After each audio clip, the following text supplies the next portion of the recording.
আমরা সর্বশেষ অধ্যায় 22-এ চলে আসছি। এখন 503 থেকে 511, সবাই একটু মনোযোগ দেন। সর্বশেষ অধ্যায় 23 অধ্যায় রয়েছে, যেটা হচ্ছে 511 যে সেকশনটা, দেখি যত নিতে পারি। সবাই একটু মনোযোগ দেন। 503 হচ্ছে ক্রিমিনাল ইন্টিমিডেশন। ক্রিমিনাল ইন্টিমিডেশনটা কি? অপরাধমূলক ভীতি প্রদর্শন। আমরা থানায় গিয়ে যারা আমরা মানে you are going to be ASI, যারা এএসআই হতে যাচ্ছেন অলরেডি, যারা এখানে এএসআই হয়ে আছেন, যারা থানায় কাজ করেন, তারা জানেন যে এই 503 ধারাটা খুবই কার্যকরী এবং প্রতিদিন এটা লাগে। এটা হচ্ছে পুলিশের একটা, আমি মনে করি একটা আহ, এটা হচ্ছে আমাদের কার্যক্রম। এই 503টা থানায় সকালবেলা বসতে না বসতেই এরকম আমরা ভয়ভীতির সংবাদ চলে আসে, যে থ্রেট দিচ্ছে, একজন আগে ভয় দেখাচ্ছে, কাউকে একটা কাজ করতে দিচ্ছে, তাকে কাজ দিচ্ছে না, এই চলে গেছে তাকে হুমকি দিচ্ছে, টাকা পয়সা নিয়ে ফেরত দিচ্ছে না, হুমকি দিচ্ছে। এই ভয়ভীতি হুমকি সংক্রান্ত যত জিডি হয় এই 503 ধারায়। বাট 503 ধারা হচ্ছে জাস্ট ডেফিনেশনটা। বাট আমরা তো 503 ধারা জিডি নেই না, নেই হচ্ছে 506 সাজাটা লেখে আর কি। বাট 503 ধারার উপাদান হলেই আমরা 506 ধারায় আমরা সেটা আমরা প্রসিকিউশনটা কেটে দিই। আমরা এর সাথে যদি হুমকির সাথে যদি কেউ যদি আঘাত থাকে, সাধারণ আঘাত, 323 ধারা, 323 506 ধারা আমরা প্রসিকিউশন কেটে দিই। তাহলে আমরা দেখি এই ক্রিমিনাল ইন্টিমিডেশন বা অপরাধমূলক ভীতি প্রদর্শন বা ভয়ভীতি কাকে বলে, এটা আমরা একটু ক্লিয়ার করে দিই। আপনার মেন বই দেখবেন একটু মোটামুটি যেখানে আছে যেভাবে আছে থাক, আপনার এদিকে একটু স্লাইডে দেখেন, এখান থেকে মোটামুটি হয়ে যাবে। আপনারা একটু লিখে নিন। তাহলে এই অপরাধজনক ভীতি প্রদর্শন কাকে বলে? বলতেছে যে কোনো ব্যক্তি অন্য কোনো ব্যক্তিকে, যদি কোনো ব্যক্তি অন্য কোনো ব্যক্তিকে তার শরীর, মনোযোগ দেন, চারটা বিষয় থাকবে এখানে, কোনো শরীর, তার সুনাম বা সম্পত্তির ক্ষতির ভয় দেখায়। ভালো মনোযোগ দেন সবাই।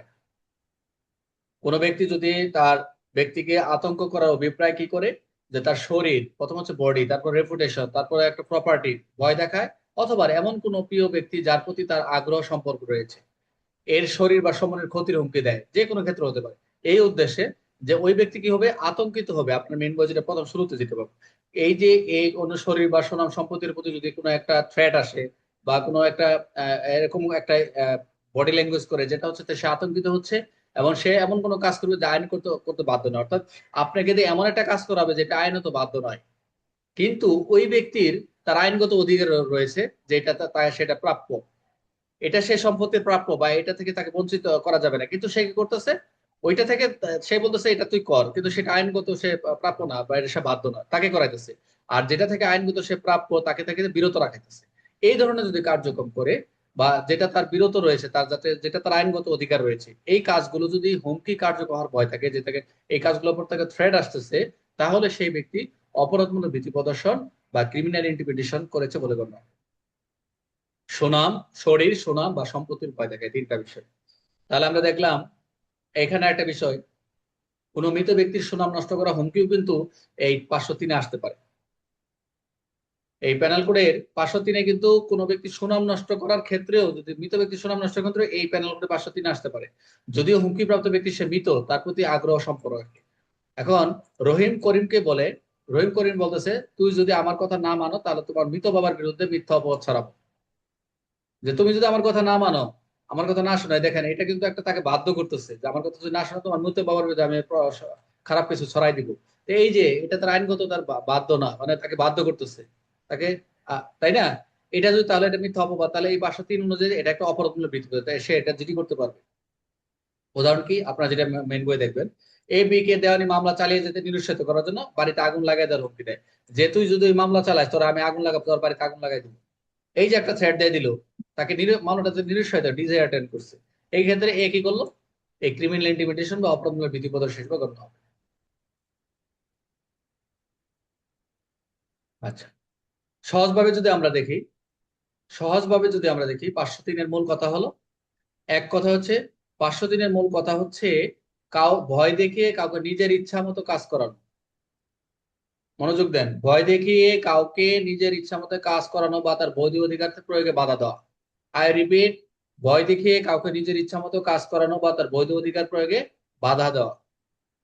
তাহলে কি হচ্ছে, রহিম বলতেছে তুমি যদি আদালতে সাক্ষ্য দাও তাহলে তোমাকে মেরে ফেলবো, এটা একটা যে তুমি যদি আদালতে সাক্ষ্য দাও, সাক্ষী দাও, তোমার আদালত তোমাকে মেরে ফেলবো, তাহলে এটা একটা ক্রিমিনাল ইনভেস্টিগেশন বা অপরাধমূলক বিধি প্রদর্শন। উদাহরণ 2, রহিম বলে তুমি যদি জমির দাবি না ছাড়ো তোমাকে তোমার দোকান ভেঙে ফেলবো, এটা একটা অপরাধ বিধি প্রদর্শন। উদাহরণ 3, রহিম বলে আমাকে টাকা না দিলে তোমার বিরুদ্ধে মিথ্যা কুৎসা রটাবো, এটা একটা অপরাধমূলক বিধি প্রদর্শন। এখন আসেন 503-এর মূল ইনগ্রিডিয়েন্টস বা উপাদানগুলো কি বা এলিমেন্ট অথবা আপনাদের অনুষঙ্গ সমূহ কি বা অনুসর্গ যাইগুলো না কেন।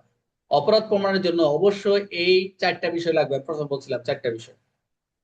এই থ্রেট প্রমাণ করার জন্য, অপরাধের ভীতি প্রদর্শন বা ক্রিমিনাল ইন্টিমিডেশন করার জন্য যে পয়েন্টে থাকতে হবে, প্রথম হচ্ছে থ্রেট থাকতে হবে। 503 এ যে বিষয়টা থাকবে সেটা হচ্ছে থ্রেট থাকতে হবে। থ্রেট, হুমকি। হুমকি হতে হবে কোথায়? হুমকি হতে হবে, প্রথম তো থ্রেট দিলেন, হুমকি কোথায় হবে? একটা শরীরের হবে, শরীরের ক্ষতি করতে পারে, সুনামের ক্ষতি করতে পারে, সম্পত্তির ক্ষতিগ্রস্ত হতে পারে। এখন হুমকির উদ্দেশ্য কি হবে? হুমকি যে দিল এটার উদ্দেশ্য কি হতো? ভয় সৃষ্টি করবে, কোনো কাজ করাবে, বৈধ কাজ থেকে বিরত রাখবে। এখন এই বিষয়গুলো হচ্ছে হুমকি যে দিবে, হুমকি বাস্তবে কি থাকতে হবে? বাস্তবায়নের আশঙ্কা থাকবে এটা। তাহলে এই চারটা হচ্ছে উপাদান। তাহলে আমরা সংজ্ঞাটা দেখলাম। সংজ্ঞা যেটা দেখলাম, আহ কোনো ব্যক্তিকে তার ব্যক্তির সম্পত্তি বা সুনামের ভয় দেখিয়ে এমন কিছু করতে বাধ্য করে বা সায়নত বাধ্য নয় এবং বৈধ কাজ করে তাকে বিরত রাখাকে কি বলা হয়? কি ক্রিমিনাল ইন্টিমিডেশন বা অপরাধের ভীতি প্রদর্শন। রহিমকে করিম বললো মামলা তুলে না নিতে বাড়িতে আগুন লাগাবো, এটা যেটা দেখলাম। তাহলে ভয় দেখিয়ে কাজ আদায়, ভয় দেখিয়ে কাজ আদায় করে 503। কিন্তু আমরা কিন্তু এটাই 503 লিখবো না, কিন্তু সাজাটা লিখবো 506। এটার শাস্তিটা হচ্ছে 506, মনে রাখবে। এখানে যেটা আছে এগুলা এমসিকিউ, এগুলো পারবেন, সমস্যা নাই। এখন যাই 504। বলছি 503-এর সাজাটা কত? 506। 506 আর আমার পড়া লাগতেছে না। এখন 504 যাই। শান্তি ভঙ্গের উস্কানি দেওয়ার উদ্দেশ্যে ইচ্ছাকৃত অপমান, মনোযোগ দেন। এটা 2 বছর, একে বোঝার কিছু নয়। যদি শান্তি ভঙ্গের জন্য উস্কানি দেয়, ইচ্ছাকৃত ভাবে কেউ অপমান করে, কেউ কাকে উত্তেজিত করে, শান্তি ভঙ্গ করে, সেটা হচ্ছে এটা সর্বোচ্চ 2 বছর। অর্থাৎ এরকম একটা জনসম্মুখে রহিমকে করিমকে অশ্লীল ভাষা গালি গেলে মারামারি জন্য উস্কানি দিল, দর দর দর জনসম্মুখে এরকম, যে এরকম উস্কানি দিচ্ছে, শান্তি ভঙ্গের জন্য উস্কানি দিচ্ছে, এটা হচ্ছে 502। এখানে আর কিছু বোঝার কিছু নাই। যে 504 গেল না? হ্যাঁ। 505, জনসাধারণ ক্ষতি, গুজব। এই যে বলে না গুজবের, গুজব বলে না, গুজব ছড়াইছে, বলে না, বলে না গুজব। আমরা বলি না যে গুজব ছড়াইছে, বাংলাদেশে খুব গুজব চলে। এই যে প্যানেল কোডের সাধারণ ক্ষতি গুজব বা বিবৃতি দেয় এটা। এখন তো গুজবটা আসলে আহ, এই সেকশনে চলে যায়, কি বলে, আমাদের ওই সাইবার তথ্য চলে যায়। তো জনসাধারণ ক্ষতিকর গুজব বিবৃতি যদি করে, এমন কোন গুজব, এমন কোন রিপোর্ট, এমন কোন বিবৃতি যদি সেনাবাহিনীর বিদ্রোহ সৃষ্টি করতে পারে, জনমনে আতঙ্ক সৃষ্টি করতে পারে, এক সম্প্রদায় অন্য সম্প্রদায়ের বিরুদ্ধে উস্কানি হতে পারে, সাম্প্রদায়িক বিদ্বেষ সৃষ্টি করে, তাহলে 7 বছর। অর্থাৎ কেউ মিথ্যা সংবাদ ছড়ালে এটি একটা সম্প্রদায় অন্য সম্প্রদায় হামলা করবে, হিন্দুদের ভিতরে বা ধর্মীয় একটা কোন্দল করতে পারে, এক উপর অ্যাটাক করতে পারে। এই গুজবের সেকশনটা হচ্ছে প্যানেল কোডের কত? 505। তাহলে আমরা দেখলাম 505 গুজব। যেটা এখন যেটা দেখছি 505-এর এ, এই এটা একটু নেন। এই 505-এর এ বা ক আপনারা এটা নেন। 505-এর কটা হচ্ছে রাষ্ট্রের নিরাপত্তা বা জনশৃঙ্খলা পরিপন্থী কেউ কাজ করে, রাষ্ট্রবিরোধী বক্তব্য দেয় কেউ, এক কথায়।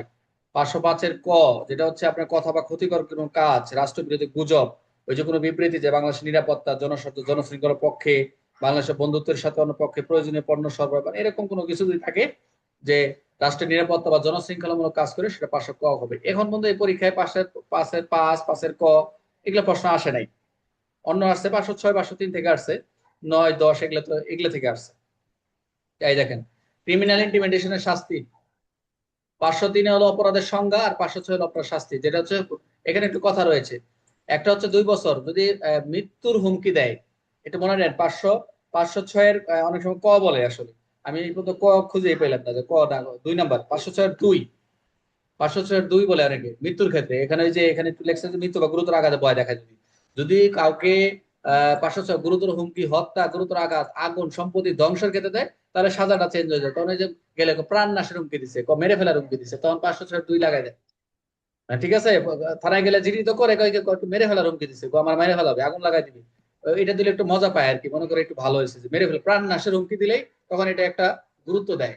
তখন হবে এই প্রাণ নাশের হুমকি যদি দেয় তাহলে 7 বছর, আর সাধারণ ক্ষেত্রে 2 বছর, জাস্ট এইটুকু, আর কোনো কিছু। মনোযোগ দেন। 507 ভেরি ইম্পর্টেন্ট, এটা পরীক্ষা আসে। বেনামি, বেনামি হুমকি, এক কথায়। এই যে বেনামি চিঠিপত্রের মাধ্যমে যদি হুমকি দেয়, 507 নাম পরিচয় গোপন রেখে ভয়ভীতি দিচ্ছে আপনাকে। অজ্ঞাত নম্বর থেকে চাঁদার হুমকি, এই যে এক নাম্বার চিনে না, একটা নেটের মাধ্যমে না আমাদের টাকা পয়সা চাচ্ছে, হুমকি দিচ্ছে, থ্রেট দিচ্ছে, বেনামি হুমকি 507। অজ্ঞাত নাম্বার থেকে চাঁদার হুমকি দিলে বেনামি চিঠিপত্র দেয়, সেটা 507। 508 একদম সহজ, যেটা হচ্ছে ধর্মীয় ভয় দেখে কাজ করানো। যে এই কাউকে বিশ্বাস করা যায় এখন আমি এমন একটা কাজ করবে ঈশ্বর, তোমার উপরে ঈশ্বরের অসন্তোষ নেমে আসবে, হ্যাঁ, তারপরে এমন একটা দৈব একটা ভয় দেখা যেটা না করলে তোমার এটা আল্লাহর পক্ষ থেকে এটা আসবে, একদম মিথ্যা ভাবে ধর্মীয় ভয় দেখায় কাজ করা না, এটা এক কথা হচ্ছে 558 মনে রাখবেন। দৈব আক্রোশ অথবা ধর্মীয় ভয় দেখিয়ে যদি কোনো কাজ করে সেটা হচ্ছে 508 ধারায় প্যানেল কোডের মামলা হবে। অর্থাৎ কাউকে বিশ্বাস করিয়ে যেন কাজ করলে ঈশ্বরের অসন্তোষ অভিশাপ নেমে আসবে, এই জন্য সর্বোচ্চ 1 বছর। আমার কথা না শুনলে তোমার ঈশ্বর তোমাকে শাস্তি দিবেন, একদম ভণ্ডামি। ভেরি ভেরি ইম্পর্টেন্ট, যেটা হচ্ছে শ্লীলতাহানি, আমরা প্যানেল কোডের 509 বলি, 354 দেই, নারী শিশু 10, যেটা হচ্ছে 509 নারী শ্লীলতাহানি অপমান, অর্থাৎ কথা, কোনো অঙ্গভঙ্গি বা কোনো শব্দ বা কোনো আচরণের মাধ্যমে যদি নারী লজ্জাশীলতা বা শালীনতা অপমান করা হয়, সেই সর্বোচ্চ 1 বছর। রাস্তা দিয়ে কোনো নারী যাচ্ছে, আপনি কি বলেন, একটা মন্তব্য করে বলেন এই নারী শালীনতা যদি নষ্ট হয়, সেক্ষেত্রে মানে একটা কটূক্তি করলেন, মন্তব্য করলেন, সেটা 509 ধারার প্রযোজ্য। সর্বশেষ যেটা হচ্ছে আমাদের এই 22 অধ্যায়ের 510 ধারা, যেটা সর্বনিম্ন সাজা। পরীক্ষায় আসে যে প্যানেল কোডে সর্বোচ্চ সাজা আর সর্বনিম্ন সাজা কোনটা, আমরা দেখছেন 303, আর এদিকে দেখেন প্যানেল কোডে 510। মাতাল ব্যক্তি জনসমাজে যাওয়া সদাচরণ করে, মাতাল ব্যক্তি ওই যে মাদক আইনে যেরকম মাতাল হয়ে যদি এরকম অসদাচরণ করে কোনো এলাকায়, মাতাল হয়ে আবার ওই যে পুলিশ আইনে বলা রয়েছে মাতাল অবস্থায় যদি ঘুরে পড়ে, তাহলে 24 ঘন্টা সর্বনিম্ন সাজা, যে 24 ঘন্টার মধ্যে আটক রাখবে, জরিমানাও কম 10 টাকা। তাহলে মধ্য অবস্থায় লোকজনকে রাস্তায় যদি লোক বিরক্ত করে, তাহলে 510 দ্বারা সেটা কি হবে, শাস্তি হবে। তাহলে আমরা সর্বশেষ ধারাটা একটু আরেকটা রেকর্ড করে দেই, কারণ হচ্ছে এটা একটু ব্যতিক্রম, একটু নেই।